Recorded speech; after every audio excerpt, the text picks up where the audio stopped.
it's highlighted in blue. And when you click on it, right, it says here, Qur'an reading, or reading, Qur'an, which is reading. It says below is the Qur'an, or the reading for... Remember, it says, Adawamyam, okay? Now, they saying according to the blue letter, it should be Adawamyam, which that is in the Masoretic Hebrew text. It says, that don't say Adawamyam. That says Aramyam, okay? Wa Aramyam. So they switching that up. Okay, in the Hebrew Masoretic text, it says Aramyam. It says below is a Qur'an reading for Aramyam, and then they have Adawamyam. It says the Qur'an readings are corrections made to the Hebrew text around about the 10th century A.D. by the Masoretes. Now, what Masoretes were these? Because you had two families of Masoretes that came up writing the Hebrew, or translating the Hebrew Old Testament into Greek. This wasn't the same Masoretes that the Hebrew translators used. The Hebrew Masoretes, which was Ben Chaim and a Masoretic family that translated the Hebrew into English. That wasn't them. It was another Hebrew family called Ben Asher. Okay, Ben Asher. Ben Asher were the same ones who translated the Hebrew into English, okay, at the same time. So he has to know what Hebrew Old Testament he's coming from. Either it was Ben Chaim, Masoretic Hebrew family, which was legit and official, or the Ben Asher Hebrew family, in which they got their Hebrew, Masoretic Hebrew, from the Gnostics, okay, the false, corrupt Hebrew text, okay, the Gnostics. But let's keep going. Or Wa Aramyam, which is and Arameans, or and Syrians. And this is the word that should be there instead of Aramyam. Should be Adawamyam.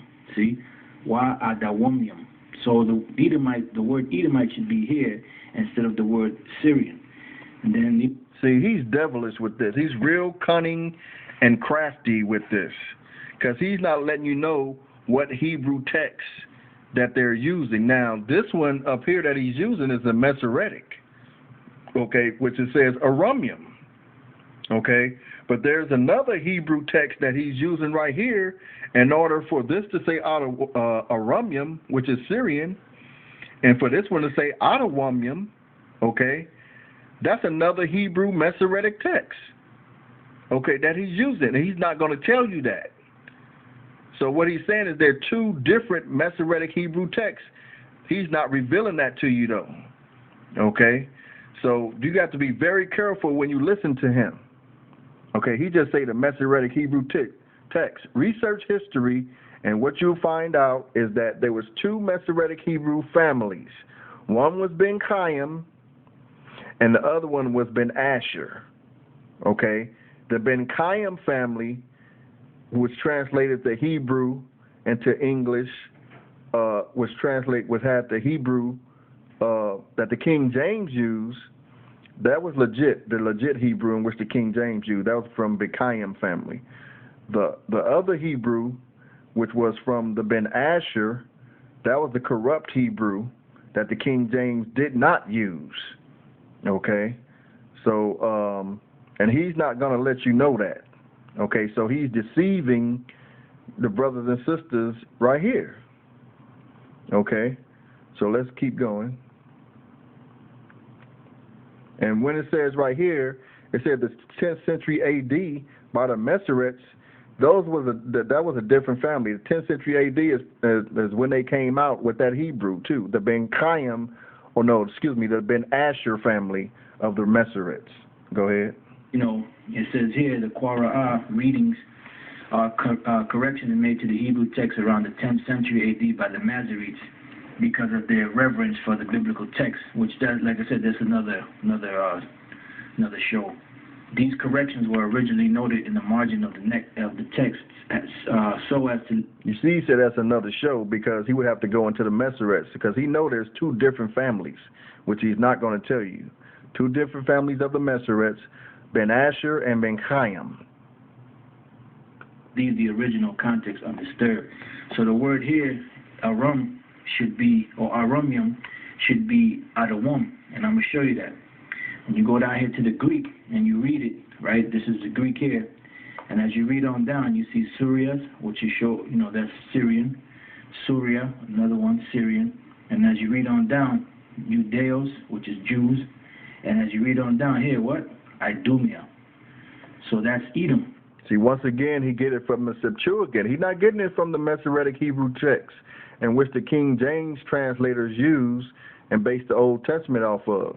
He's getting it from the Septuagint. The King James translators, once again, did not use the Septuagint to translate the Hebrew Old Testament. They used the Masoretic Hebrew text, okay, from the Ben Chaim family, Ben Chaim, okay, 1524, 1525, okay, that's the year. Right? So the word that should have been up here, instead of the word Syrians here, should have been Edomites. And it should have said that the king of Rezin took Elath and gave it to the Edomites that dwelt there. Now, let's go here to the actual word Syrians, 726, right? And as you read on down, it says the following spelling is supported by strong, and here it says Aramite, Syrian, then it has here Edomite, because it should have been Edomite right there in that place. All right? And then check him out. He's very cunning and crafty. Now he's going to go to the scripture according to the blue letter, but he's not going to show you the rest of it in which I showed you. You see here Syrian, right? Arawomium, 2 Kings 16:6, an incorrect reading for Adawomium, which stands in the Qur'an. All right? So really the word there should have been Adawom. Just to let you know, they be going off on these things. Strong's Concordance. See, the Masoretic Hebrew text didn't go off. It has Arameum, just like it said in the scriptures. He's quoting from another Masoretic Hebrew text in which they was called the Ben Asher family. That's a false, corrupt, Gnostic Hebrew text and Hebrew family. Okay, they were Gnostic. But let's go ahead. Be going off, and even some of those so-called Masoretes, they were going off. Now, when you... So why don't he show you the rest of it so you can see there's only one scripture, because he's about to go into a whole bunch of other scriptures, okay?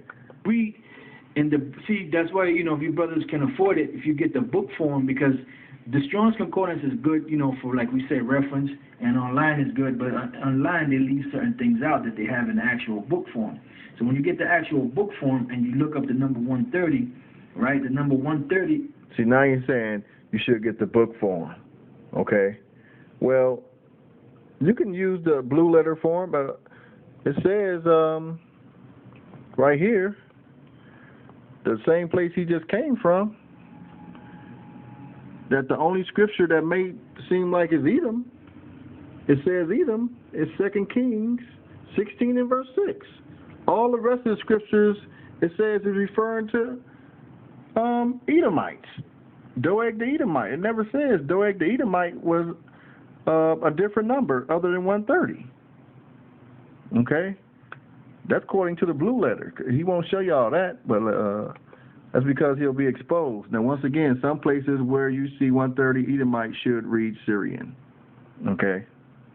It says Adamia, really should be Adawomia, right? It says... patron from 123, an Edomite or descendant from or inhabitant of Edom, Edomite. Then it says C 726, which is number 726, right? And when you look up at 726, is Arawomia, right? A clerical error for number 130, an Edomite, as in the margin, Syrian. So really the word that should be there, or the Hebrew word that should be there, is Syrian. All right? And we're going to show you that, I'll show you that so you can get a better understanding of it. Now, let's move on. Now, this is in the book of Now, before he moves on, I'm going to go over some with you in the concordance, the same thing in the Strong Concordance in the book form, to let you know he skipped a lot of things, okay? Give me 1 second.